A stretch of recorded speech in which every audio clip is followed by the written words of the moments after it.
n'a pas humé les journaux, il les a plutôt lus. On démarre avec de la santé, avec le quotidien L'Expression. Bonjour Renaud.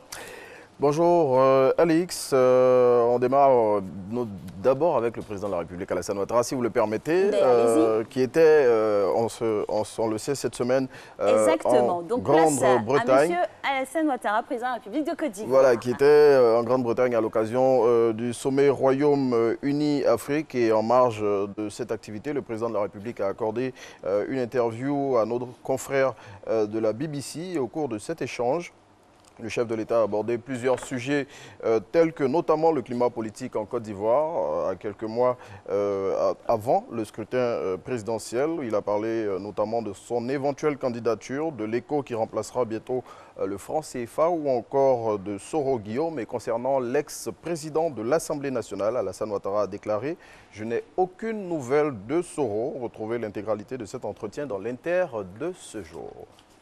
Alors, on continue de parler, bien sûr, de M. Guillaume Soro. Est-ce que d'autres journaux ont de ces nouvelles? Oui, Soir Info indique que l'ex-président de l'Assemblée nationale a porté plainte contre le procureur Adou Richard en France et aussi contre 3 autres personnes concernées par l'enregistrement sonore qui lui vaut d'être accusé d'atteinte à la sûreté de l'État en Côte d'Ivoire. Plus de précisions dans Soir Info. Ah, la santé maintenant fait sa place dans cette revue de presse avec la Côte d'Ivoire qui reçoit un important coup de pouce dans la lutte contre certaines maladies. 151 milliards de francs CFA, c'est le montant de l'aide allouée à la Côte d'Ivoire par le Fonds mondial pour l'aider à accentuer sa lutte contre le sida, la tuberculose et le paludisme. 3 maux qui continuent à faire de nombreuses victimes en Afrique. Plus de précisions dans Fratmat de ce jour. Santé toujours, très cher Renaud, avec le quotidien L'Expression qui propose dans son édition de ce jour un dossier sur la lèpre. Oui, cette vieille maladie qui continue à faire parler d'elle. Il faut savoir que la Côte d'Ivoire enregistre chaque année 500 nouveaux cas de lèpre. Comment se contracte-t-elle? Quel est le traitement approprié? Quelles sont les actions menées en Côte d'Ivoire? À quelques jours de la célébration de la journée mondiale de la lèpre, L'Expression nous dit tout sur ce mal. Et l'info qui va suivre ne va pas aider à soigner la lèpre, hein, parce qu'après la fête, c'est la défaite. On parle ici de la galère qui s'empare des commerçants. C'est dans Soir Info.